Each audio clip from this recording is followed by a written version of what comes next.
Halo semuanya, apa kabar? Perkenalkan nama aku Jesslyn Hans. Biasanya orang-orang panggil aku Jesslyn atau JH. Aku lahir pada tanggal 27 September tahun 2006 di Indonesia, lebih tepatnya di kota DKI Jakarta. Aku merupakan seorang anak tunggal di dalam keluargaku. Ini adalah ayah dan ibuku. Mereka merupakan seorang karyawan di suatu perusahaan. Dulu aku merupakan anak yang ceria dan susah sekali untuk diam. Dulu aku sangat suka sekali menari. Bahkan aku pernah mengikuti acara lomba tari tradisional bersama teman-temanku, dan kami mendapatkan juara pertama di lomba tersebut. Selain itu, aku juga suka mendesain atau menggambar sesuatu. Ada beberapa karyaku yang pernah dipajang di suatu pameran di sekolah. Di balik semua kelebihan yang aku miliki, ada suatu kekurangan yang membuat aku kecewa sekali. Sedari kecil, aku sudah mempunyai alergi debu dan udara dingin, sehingga aku mudah terkena flu. Suatu hari, aku merasakan ada yang salah pada tubuhku, di mana aku lebih sering bersin, kepalaku juga pusing, dan ketika aku tekan hidungku terasa sakit sekali. Oleh karena itu, aku langsung menemui orang tuaku, dan aku menceritakan apa yang terjadi pada tubuhku. Kemudian orang tuaku terkejut, dan mereka panik sekali. Mereka langsung mencari informasi-informasi terkait gejala-gejala yang aku alami. Namun, karena mereka tidak menemukan yang cocok, akhirnya mereka memutuskan untuk membawaku ke rumah sakit. Sesampainya di rumah sakit, aku langsung diperiksa oleh dokter dengan cara di ronsen. Dan hasilnya, aku terkena penyakit sinusitis yang membahayakan diriku.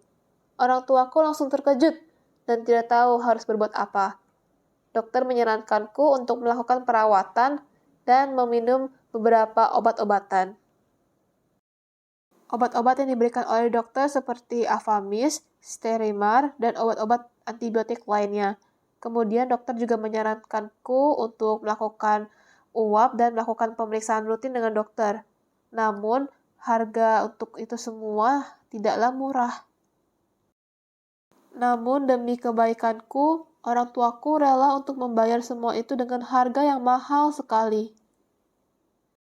Sepulangnya dari rumah sakit, aku langsung menangis karena aku merasa bersalah kepada orang tuaku. Akibat dari penyakitku ini, orang tuaku harus membayar biaya obat-obatan dan perawatan yang sangat mahal. Keesokan harinya, aku langsung pergi ke dokter untuk melakukan pemeriksaan dan perawatan. Aku melakukan ini hingga aku benar-benar sembuh. Hal itu membuatku sangat lelah sekali. Sampai-sampai, biasanya setelah pulang dari rumah sakit, aku langsung pergi istirahat.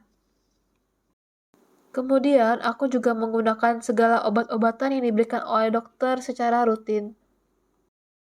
Ketika aku masih sakit, aku mendengar bahwa nenek juga jatuh sakit. Setelah mendengar kabar itu, aku dan orang tuaku langsung pergi ke rumah nenek untuk menjenguk keadaannya. Dan nenek berkata bahwa dadanya sangat sakit. Kami pun langsung membawa nenek ke rumah sakit. Sesampainya di rumah sakit, nenekku langsung diperiksa oleh dokter. Dan dokter mengatakan bahwa nenekku terserang penyakit jantung koroner. Keluargaku langsung sedih mendengarnya. Dokter menyarankan agar nenek lebih baik dipasang ring di arteri jantungnya. Namun, karena nenek dan keluarga tidak setuju, akhirnya kami mencari alternatif lain untuk nenek. Pada akhirnya, ibu hanya membayar untuk pemeriksaan dokter saja. Kemudian kami pulang ke rumah. Sesampainya di rumah, ibu tidak langsung istirahat. Dia langsung mencari alternatif lain untuk nenek. Namun sedari tadi ibu belum menemukan jalan alternatif yang terbaik untuk nenek. Sehingga dia menjadi stres dan menangis di kamarnya. Apalagi keesokan harinya dia harus kembali bekerja. Namun kata ayah, sebaiknya ibu jangan bekerja terlebih dahulu, beristirahatlah di rumah. Keesokan harinya, hanya ayahlah yang bekerja di kantor. Dia berusaha keras untuk mencari uang untuk memenuhi kebutuhan keluarganya. Sedangkan aku hanya fokus untuk belajar dan bikin tugas di sekolah dan di rumah. Oh iya, soal tentang pengobatan alternatif nenek, ibu sudah menemukan beberapa jalan alternatif lainnya. Ibu dan nenek mulai mencoba beberapa rumah sakit. Namun nyatanya, pemeriksaan yang dilakukan oleh para dokter di beberapa rumah sakit tersebut tidak sesuai dengan harapan dan keinginan kami, di mana para dokter pada umumnya menyarankan nenek saya untuk memasang ring pada arteri jantung. Atau ada dokter yang menyarankan alternatif lain, namun harganya tidak sesuai dengan anggaran yang kami miliki. Pemeriksaan para dokter yang tidak sesuai dengan harapan dan keinginan kami membuat ibuku menjadi semakin stres dan sedih, karena ia merasa telah membuang-buang waktu dan uang yang cukup banyak demi nenek. Pada akhirnya, ada teman kantor ibu saya yang menyarankan nenek saya untuk mencoba melakukan pengobatan di salah satu klinik di Keramat, yaitu klinik CDG. Tentunya, pengobatan di klinik ini berbeda sekali dengan yang lainnya, dan harganya pun juga terjangkau.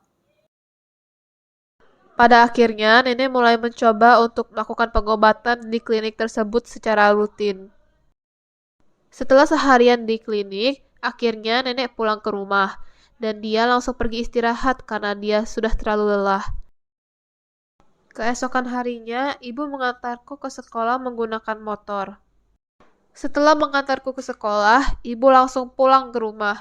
Namun selama perjalanan ke rumah, ibu mengalami kecelakaan. Dia terjatuh dari motor.